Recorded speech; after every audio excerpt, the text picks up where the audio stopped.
కడప జిల్లాలోని ప్రైవేట్ మరియు కార్పొరేట్ విద్యా సంస్థల ముందస్తు అడ్మిషన్లు చేస్తున్న యాజమాన్యాలపై చర్యలు తీసుకోవాలని బుధవారం కడప నగరంలోని వారి కార్యాలయంలో విలేకరుల సమావేశంలో ఎస్ఎఫ్ఐ జిల్లా అధ్యక్ష కార్యదర్శులు జ్వాల సుమంత్ వీరపోగు రవి అన్నారు.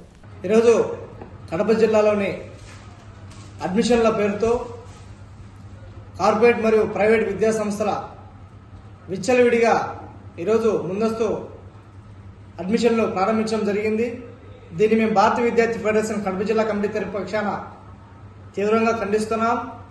ఈరోజు 10వ తరగతి చదువుతున్న విద్యార్థులకు పరీక్షలు ముగిసక ముందే అడ్మిషన్లు ప్రారంభించడం అనేది చాలా దుర్మార్గమైన చర్య.